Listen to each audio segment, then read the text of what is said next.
Salut à toi et bienvenue dans cette nouvelle vidéo où on va parler de 5 hiragana, ou plutôt je vais te montrer comment écrire 5 hiragana, les ta, chi, tsu, te, to.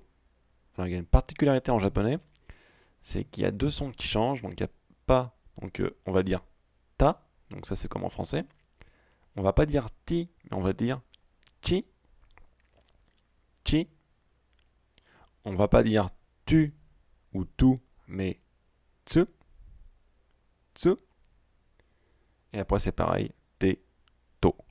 Donc ça fait ta, chi, tsu, te, to. Donc je vais te les écrire une première fois, et puis après je t'explique un peu comment on les écrit. C'est parti.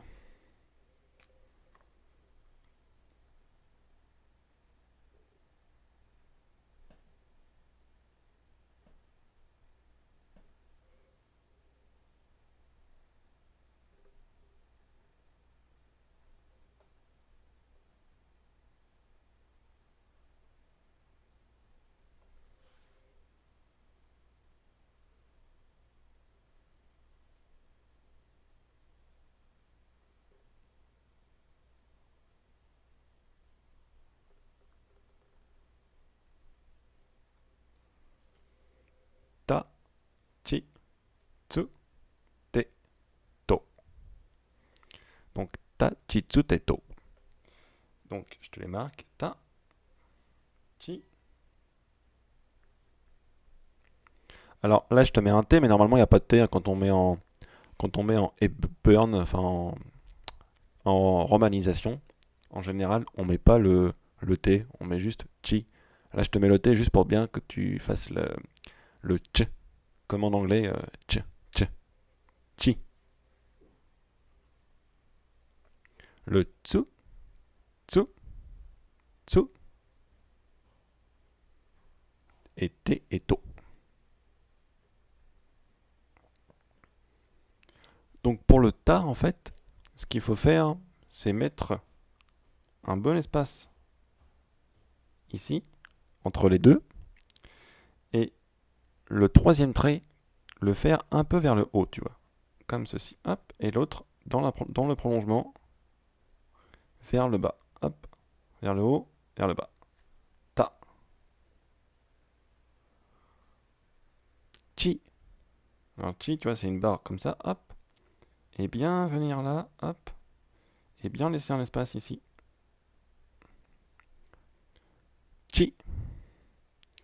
Le tsu, pareil, tu vois, même principe que pour celui-ci ou que celui-ci. Il faut que tu montes, tu vois, un peu, et là tu descends et tu t'arrêtes vers le milieu du premier trait. Enfin, vers le milieu du début du trait. Hop, vu que c'est qu'un seul trait. Hop, hop. Le T, toujours pareil, tu vois, toujours un peu vers le haut, tout doucement vers le haut. Hop, et tu descends comme ça. Tu descends en fait en courbe. Il faut que ça vienne à peu près jusqu'au trait là, en fait, du haut, tu vois. Pour le taux, même principe. Le premier, tu vas le faire comme ça, donc bien oblique. Là, je te l'ai fait vraiment oblique, mais normalement, tu peux le faire un peu moins oblique, hein, mais hop, comme ça. Et le premier trait, et le deuxième trait plutôt, tu viens à la rencontre du premier trait, comme ça. Il faut que ce soit à peu près comme celui-ci ou comme celui-ci, tu vois, comme niveau de degré, tu vois. Hop, et là, tu reviens bien, un peu sec, hop. Donc tu peux le faire comme ça, ou un peu plus long aussi, tu vois. Tu peux le faire un peu plus long comme ça, tu vois. C'est toi qui vois. Et là, en fait, le truc, c'est de bien faire euh, pas trop rond, en fait, ici. Après, ça fait un truc bizarre, c'est pas très joli, quoi. Donc voilà, hop, comme ça. To. Et donc là, tu sais écrire ta, chi, tsu, te, to. Donc tu peux t'entraîner hein, à les écrire soit dans une case comme ça, tu vois, soit même sur un cahier normal. Faut juste imaginer en fait que tous les hiragana ont la même taille. D'ailleurs, on verra que les kanji aussi ont la même taille, les caractères sino-japonais. En fait, chaque lettre a la même taille en japonais. Et il faut s'imaginer en fait écrire dans un carré comme ça en fait, tu vois. Et même si tu écris plus petit, sans carré, il faut s'imaginer écrire dans les carrés. Voilà, donc on a fini pour les te. J'espère que tu as aimé la vidéo. Donc si tu as aimé, n'hésite pas à liker la vidéo. Nous on se retrouve donc demain pour une nouvelle vidéo.